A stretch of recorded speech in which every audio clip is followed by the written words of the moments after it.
નમસ્કાર મિત્રો, સ્વાગત છે તમારું મારી ચેનલમાં પટેલ કિશોર. મિત્રો, આજે આપણે આ ચેનલની અંદર આ વિડીયાની અંદર આપણે તુવેરમાં જે અત્યારે રોગચાળો છે તેની વાત કરીશું. મિત્રો, આવા વિડીયા તુવેર, ચણા, ઘઉં અને શિયાળુ પાકના ગમે એ ખેતીને લગતા વિડીયા જોવા માટે મારી ચેનલ સબસ્ક્રાઈબ કરો.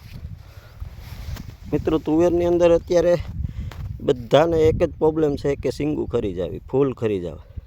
એનું કારણ એક હતું કે જે થોડોક ટાઈમ પહેલાં વેસ્ટર્ન ડિસ્ટર્બન્સને હિસાબે જે ઝાકરી પવનો બપોર પછી વર્યા અને ગરમ વાતાવરણ થઈ ગયું, એની આડઅસરને હિસાબે તુવેરની અંદર અત્યારે સિંગું ખરવા અને ફૂલ ખરવાનો પ્રોબ્લેમ હતો.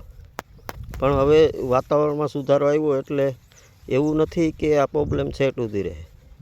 હવે જે સૂકું વાતાવરણ થઈ ગયું, ભૂર પવન વાય છે એટલે આ પ્રોબ્લેમ છે એ જાતો રહે. પણ જે તુવેરો હજી લીલી છે અને નવા ફૂલ આવે છે તેમાં સિંગુનો વધારો થાય. એટલે એવું નથી કે હવે તુવેરનો પાક નિષ્ફળ ગયો, પણ થોડીક સારવાર કરો અને પાણી પાવ એટલે નવી ફૂટ આવશે અને એમાં પાછી સિંગુને આવશે. એટલે મિત્રો, આ તો એક તુવેરની વાત થઈ, પણ દરેક પાકની બીજી માહિતી માટે મારી ચેનલ સબસ્ક્રાઈબ કરો અને વિડીયોને વધારેમાં વધારે શેર કરો, લાઈક કરો.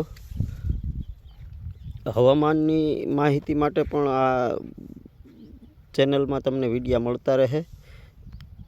અને થેન્ક યુ, આભાર.